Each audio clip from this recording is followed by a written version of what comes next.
Hi అండి, అందరికీ నమస్కారం. అందరు ఎలా ఉన్నారు? నేను బాగున్నాను. మీరు కూడా బాగుండాలని మనస్ఫూర్తిగా కోరుకుంటూ ఈరోజు మేము మేడారం జాతర ఆసియా ఖండంలోనే అతిపెద్ద జాతర కదా. జాతరలోకి వెళ్ళి ఆ తర్వాత అమ్మవార్లను దర్శనం చేసుకొని ఒక స్పెషల్ ప్లేస్కి అయితే వెళ్దాం అనుకున్నాము. స్పెషల్ ప్లేస్ అంటే చాలా ప్రాచీనమైన పురాతనమైన ఒక టెంపుల్. ఆ కాకతీయుల కాలంలో కట్టించిన టెంపుల్ 12th సెంచరీలో కట్టించారంట అది. అయితే నేనైతే ఎప్పుడు చూడలేదు, చాలాసార్లు చూద్దాం అనుకున్నా కానీ ఎప్పటికీ కుదరలేదు. ఎక్కడికైనా వెళ్దాం అనుకున్నప్పుడు ఉదయమే చాలా హడావిడిగా ఉంటుంది. ఈరోజు మార్నింగే లేచి ఇల్లంతా కసువుడ్చుకొని మాప్ పెట్టేసుకొని బాల్కనీ అంతా క్లీన్ చేసుకొని ఒక ముగ్గు పెట్టుకొని ఇంకా నేను ఫ్రెష్ అయిపోయి వచ్చి ఈ విధంగా పూజ అయితే చేసుకున్నాను.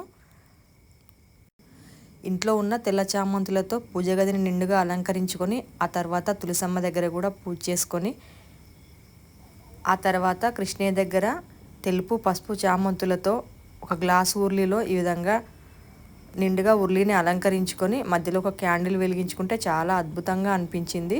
చిన్న డెకరేషన్ అయినా కూడా ఇంట్లో చాలా కలొచ్చింది అనిపించింది. ఇంకా కృష్ణయ్య వచ్చేసి రాతి విగ్రహం, కానీ కార్వింగ్ అదంతా చాలా బాగుంటుంది. నేను కేరళలో ఒక 3 years బ్యాక్ తెచ్చుకున్నాను, కానీ అచ్చు బ్రాస్ లాగానే ఉంటుంది. మనము చెప్పేంత వరకు కూడా రాతిది అంటే ఎవ్వరూ నమ్మరు. ఇంకా ఆ పక్కన లిల్లీ ఎల్లో, వైట్ లిల్లీ వచ్చేసి మన తొట్లో పూసినవే. ఇంట్లో లిల్లీ మొక్కలు అసలు కుండీల్లోకి ఎలా వచ్చాయో తెలియదు, అవి పిట్టలేమన్నా తెచ్చివేసాయో తెలియదు. కొన్ని మేము పెట్టకుండానే తోటకూర కానీ ఈ విధంగా లిల్లీ మొక్కలు కానీ అలా వచ్చేసాయి. ప్రతి వర్షాకాలంలో కొంచెంగా పూలు వస్తూ ఉంటాయి, వైట్ ఎల్లో. అక్కడికి వెళ్ళినాక కుకింగ్ అనేది ఏం పెట్టుకోకుండా ఇంట్లోనే పులిహోర అలాంటిది ఏదైనా ప్రిపేర్ చేసుకొని వెళ్దాం అనుకున్నాము.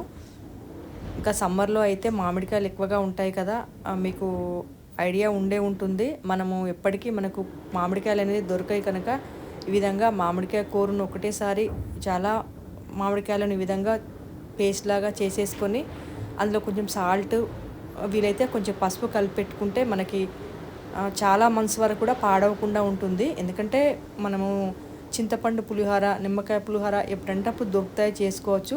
ఈ విధంగా మామిడికాయ పులిహోర కావాలంటే ఎప్పుడు పడితే అప్పుడు దొరకదు కాబట్టి ఈ విధంగా ప్రిపేర్ చేసుకుంటే మనం ఎప్పుడైనా ట్రిప్స్కి వెళ్ళినప్పుడైనా ఇంట్లో ఏదైనా ఫెస్టివల్స్ అప్పుడైనా ఈ విధంగా ప్రిపేర్ చేసుకోవచ్చు. మామిడికాయ పేస్ట్ని అన్నానికి అంతా కలిసేలా పట్టించుకున్న తర్వాత ఈ విధంగా పోపు వేసుకున్నాను. ఇంకా చూస్తుంటేనే చాలా ఎమ్మిగా అనిపిస్తుంది కదా.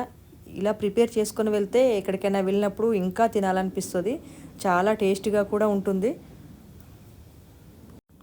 ఈ విధంగా కలిపిన పులిహోరని అంతా ఒక క్యాన్లోకి తీసుకొని ఇంకా స్టార్ట్ అయిపోయాం మేము. ముందుగా మేడారం వెళ్ళి అమ్మవార్లకు సమ్మక్క సారలమ్మలకి ఇద్దరికి మొక్కు చెల్లించుకొని ఆ తర్వాత వేలోనే ఉంటుంది రిటర్న్లో రామప్ప దేవాలయం. రామప్పను కూడా దర్శించుకొని రావాలని అనుకున్నాం ముందుగానే.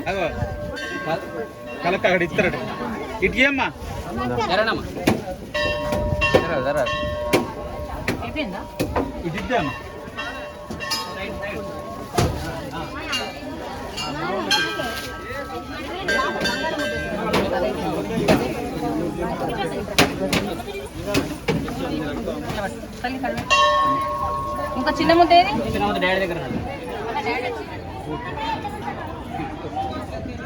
ఇక్కడ జాతర జరిగినప్పుడు మాత్రం ఆలయ ప్రాంగణం అంతా జనంతో నిండిపోతుంది. అసలు ఎక్కడ కొంచెం కూడా ఖాళీ ఉండదు.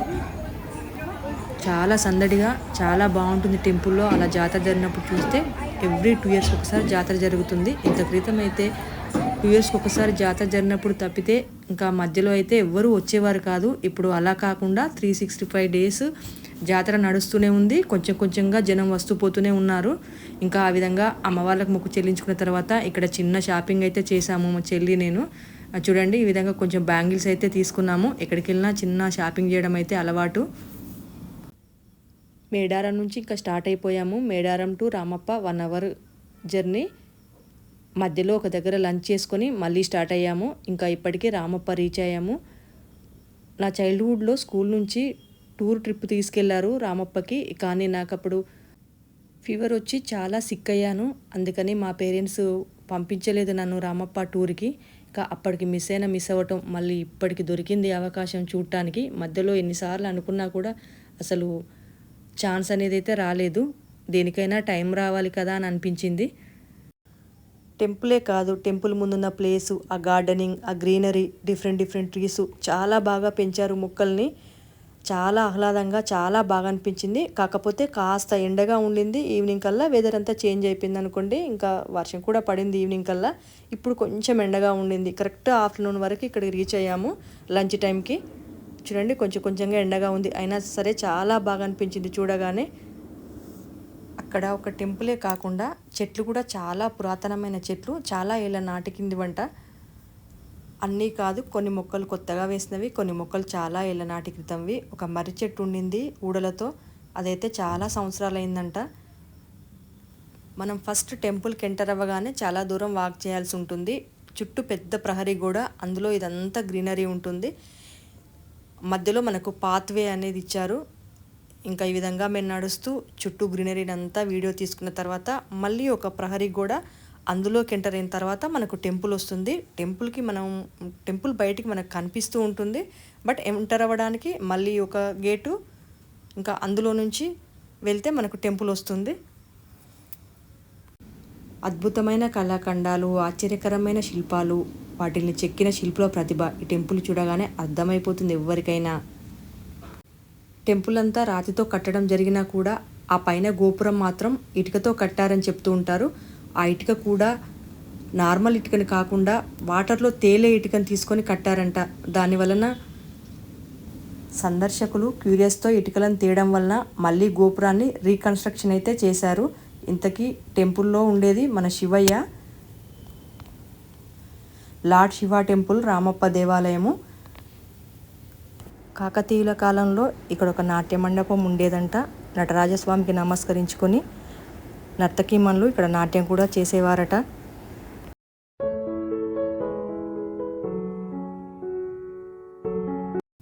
గర్భగుడిలో శివలింగం, శివుడికి అభిముఖంగా ఇక్కడ నందీశ్వరుడు ఉన్నాడు.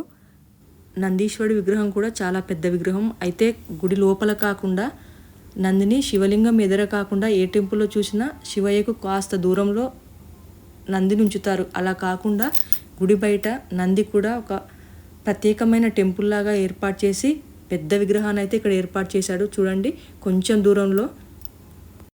దేవాలయం పక్కన నది ఉంటుంది. మేము బోటింగ్ చేయాలనుకున్నాము, అక్కడ బోటింగ్ కూడా చేయవచ్చు, చాలా బాగుంటుంది. అయితే ఇప్పుడు సమ్మర్ అవడం చేత ఎక్కువ వాటర్ లేవు అనేసి మేము బోటింగ్ అయితే చేయలేదు. ఏ టెంపుల్లో చూసినా నందీశ్వరుడు స్ట్రైట్గా కూర్చొని ఉంటారు, కానీ ఇక్కడ గమనించినట్లయితే కొంచెం క్రాస్గా కూర్చొని ఉన్నట్టుగా పెట్టారు. ఎందుకంటే శివయ్య పిలుపు వినపడేట్టుగా ఇంకా చెవిపాటు వరకు అటువైపు పెట్టినట్టుగా చెక్కారు. చూడండి ఎంత బాగా చెక్కారో. ఒక్కొక్క స్తంభం వచ్చేసి ఈ విధంగా రాతితో కట్టారు. చూడండి ఎంత చక్కటి కార్వింగు, ఎంత చక్కటి చెక్కడంతో కట్టారు. 4 మూలల 4 స్తంభాలను చెక్కారు. 3 ఒకే విధంగా ఉన్నాయి. ఒక స్తంభాన్ని మాత్రం కొంచెం సన్నగా డిఫరెంట్గా చెక్కారు. ఎందుకంటే చూడగానే దిష్టిపోయే విధంగా చెక్కారంట అప్పట్లో శిల్పులు.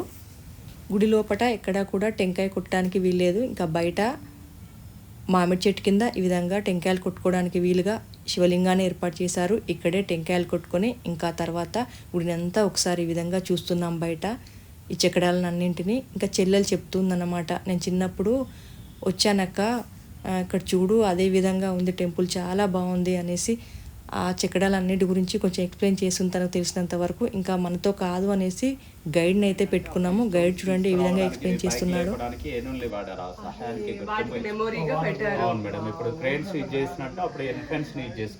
ఇదంతా కట్టడానికి, ఇవి తీసుకురావడం పైకి లేపడానికి ఏనుల్ని వాడుకున్నారు. 526 ఎలిఫెంట్స్ ఓన్లీ ఈ రోలో ఉన్నాయి. ఈ టెంపుల్ మొత్తం అయితే 800 వరకు ఉంటాయి. 800 ఏనుగులు ఉన్నాయంట. ఈ లైన్ వరకు 526 ఉన్నాయి. One buffalo is there. Oh, the buffalo king, Yes, the buffalo. demon. Yes, buffalo demon. So this is the Dasara festival today ఉందని సారీ డిజైన్ కూడా క్లియర్గా ఇచ్చారు. ఇవిడేమో నాగిని పాముపై నాట్యం చేస్తుంది. చేతిలో పాము, మెడలో పాములను ఇచ్చాడు. ఆ ఫేస్ కూడా పాములాగా డిఫరెంట్గా చేశారు. వెళ్ళి ఆయన ఇంట్లో పెట్టుకోమాట. అట్ లాస్ట్ వినాయకుడి కాదు సార్, ఈ నాగిని శిల్పం ఉన్న ట్రైబల్ శిల్పం పైన కానీ ఇంట్లో డ్యామేజ్ అయితే రిటర్న్ చేస్తే గైడ్ చెప్తున్నాడు చూడండి, అంతంత రాతిల్ని ఎత్తడానికి మనుషుల ఎనర్జీ సరిపోలేదనేసి ఎలిఫెంట్స్ని వాడారంట. ఈ విధంగా టెంపుల్ అంతా చూసుకొని బ్యాక్ అయిపోయాము. అప్పటికే రెయిన్ స్టార్ట్ అయింది. ఇవాళకి ఇంతేనండి వీడియో. మరో మంచి వీడియోతో మళ్ళీ కలుద్దాం. అంతవరకు బాయ్ అండి.